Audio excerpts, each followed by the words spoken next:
जय जगन्नाथ सांग माने। तो फ्रेंड बहुत सारा पिलांकर कमेंट आसुथिला कि भाई नॉर्मलाइजेशन प्रोसेस पर वीडियो बनातु जे नॉर्मलाइजेशन रे हमर केते मार्क बढ़िबो बा केते मार्क कमिबो आउ आम सिप हार्ड थिला कि इजी थिला आमे किपरि जानि परिबो। ए वीडियो रे फुल डिटेल्स आपन सब मु शेयर करबी। तेणु नॉर्मलाइजेशन को नहीं किछि डाउट अछि वीडियो कंप्लीट देखो आउ आपनकर आंसर की को नहीं मध्ये अपडेट रहिछि। फुल डिटेल्स कहबी वीडियो कंप्लीट देखो। जदि भल लगे लाइक शेयर सब्सक्राइब करनबो। ओके प्रथमे देखो आमे नॉर्मलाइजेशन प्रोसेस जानिबा जे नॉर्मलाइजेशन हमर किपरि होय। देखो नॉर्मलाइजेशन हमर किपरि होय ना देखो आपनकर 16 तारिख रु एग्जाम स्टार्ट हेतिला। मु गोटे एग्जांपल दोछि 16 तारिख फर्स्ट शिफ्ट क्वेश्चन बहुत इजी थिला। एग्जांपल दोछि ओके सेथरे पिला माने 90 प्लस अटेंड कले। सेकंड शिफ्ट टिके मीडियम टाइप रो थिला पिला 80 रु 85 अटेंड कले। आ थर्ड शिफ्ट बहुत हार्ड थिला सेथि पई पिला 60 रु 65 अटेंड कले। देखो एठी जदि तमरो नॉर्मलाइजेशन न होउची तबे देखंतु कट ऑफ समान जाउची। तेणु एहा द्वारा कार फायदा हबो फर्स्ट शिफ्ट पिलांकर बहुत फायदा हबो सेकंड शिफ्ट पिलांकर मध्ये अल्प अल्प फायदा हबो।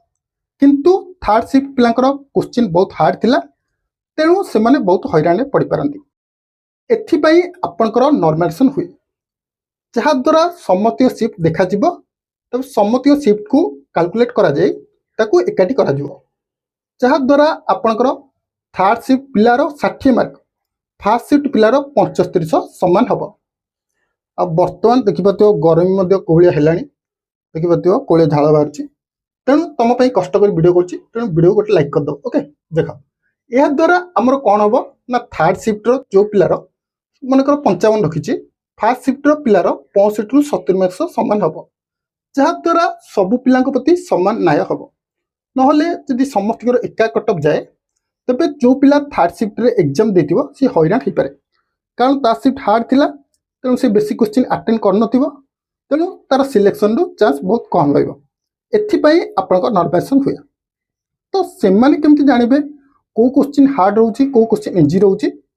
देखो टीसीएस कंडक्ट कोची टीसीएस रो क्वेश्चन टिके तो लेवल रहउची आउ आपन जो माने फॉरेस्ट गार्ड एग्जाम एथरो देथिबे देखिथिबे जीके आउ कंप्यूटर क्वेश्चन को लेवल लो थिला केते हार्ड टाइप रो थिला। तेणु तुमको नॉर्मलाइजेशन किछि भी डाउट रखिया नै मु कहूची तमरो जदि जनरल कैटेगरी हेइछ 55-60 मार्क होउची रॉ स्कोर तबे तमे माने फिजिकल करो 100% तम ना फिजिकल को आसीबो 100%। ओके 55-60 रॉ स्कोर होउची जनरल कैटेगरी तबे तमे निश्चित फिजिकल पई प्रैक्टिस करि पारो। आ जो माने अलगा कास्ट रहउछ 5 मार्क कमे दियो जदि होउची तबे फिजिकल करो तबे हमर नॉर्मलाइजेशन केते बढ़ी पारे। देखो जदि तुम शिफ्ट हार्ड अछि मैक्सिमम नॉर्मलाइजेशन 10 रु 15 मार्क बढ़ी पारे। जदि इजी थिबो तबे तमरो माइनस मध्ये होई पारे कारण नॉर्मलाइजेशन रे पिलांकर मार्क मध्ये माइनस होची। तेणु तमे भाबनी कि खाली प्लस होची जदि तुम क्वेश्चन मध्ये इजी रहउची आ तमे बेसिक मिस्टेक करछ तबे तमरो माइनस मध्ये होई पारे।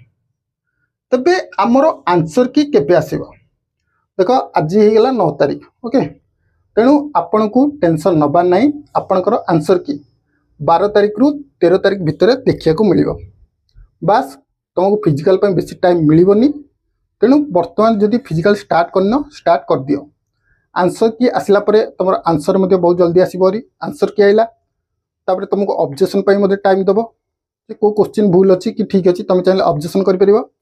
ऑब्जेक्शन करियारो किछि दिन भितर मध्ये तुमरो फिजिकल पे टाइम आसी जाय पारे। ओके तेणु वर्तमान ठारू फिजिकल पे लागि जाओ कारण देखुथिबो गर्मी एभलिया होउची जे मु सामान्य 5 मिनिट वीडियो बने पई मते झाळ रे गाधेय पड़ियो। तेणु भाबो ए गरम रे दौड़ले कुले अवस्था हो। तेणु फिजिकल करूनो वर्तमान टू फिजिकल स्टार्ट कर दियो। ओके तो ये थिला छोटो अपडेट भाबुची आ किछि डाउट नथिबो डाउट थिले कमेंट करनबो वीडियो भल लागिले लाइक शेयर सब्सक्राइब करनबो।